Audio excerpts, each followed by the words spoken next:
ఏంటి ఈరోజు వీడియో కొత్తిమీర పచ్చడి అండి. ఈ రోజుల్లో కొత్తిమీర ఎక్కువ జరుగుతుంది కనుక ఇదే సీజను నిలవ పచ్చడి చేసుకోవచ్చు. మనం ఇలా దేశపల్లి అయితే బాగుంటుంది.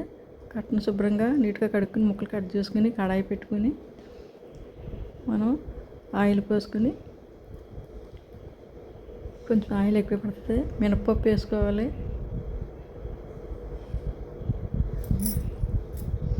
మినపప్పు ఎక్కువ వేసుకోవాలి. కమ్మగా వాసన వస్తుంది. వేగిన తర్వాత మనం ఒక గిన్నెలో తీసుకోవాలి. తర్వాత ఎండుమిర్చి వేపుకోవాలి.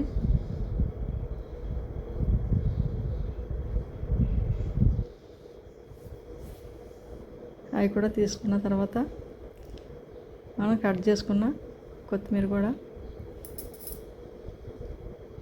కొంచెం ఆయిల్ వేసుకుని కొత్తిమీర కూడా వేపుకోవాలి. చిన్న చిన్న ముక్కలు కట్ చేసుకోవాలి. వాటర్ అంతా ఇంకే వరకు మనం ఫ్రై చేసుకోవాలి. ఎందుకంటే ఇది నిలవ పచ్చడి కనుక వాటర్ ఉండకూడదు. బాగా వేగాలి. వేడి నీటిలో కొంచెం చింతపండు నానబెట్టుకోవాలి. డైరెక్ట్గా కూడా వేసుకోవచ్చు. ఇప్పుడు మిక్సీ జార్లో అన్నీ వేసుకోవాలి. వెల్లుల్లిపాయలు, జీలకర్ర, సాల్ట్, పచ్చివే వేసుకోవాలి. జీలకర్ర, వెల్లుల్లిపాయలు కొంచెం ఎక్కువ వేసుకోవాలి. చింతపండు, ఈ ముందు మిక్స్ చేసుకున్న తర్వాత లాస్ట్నే కొత్తిమీర వేసుకోవాలి. కొంచెం బెల్లం వేసుకోవాలి ఇష్టమైన వాళ్ళు. ఇప్పుడు కొత్తిమీర కూడా వేసుకుని మిక్సీ పట్టుకోవాలి.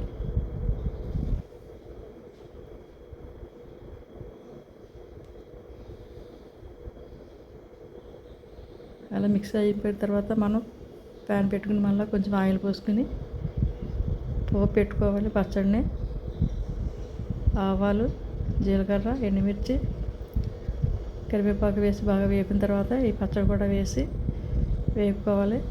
వేపితేనే నిల్వ ఉంటుంది. వేపకపోతే మాత్రం నిల్వ ఉండదు. నూనెలో అలా ఫ్రై చేసుకోవాలి. ఎంతో టేస్టీ అయిన కొత్తిమీర పచ్చడి మీరు కూడా ట్రై చేసి ఎలా ఉందో మాకు కామెంట్ చేయండి.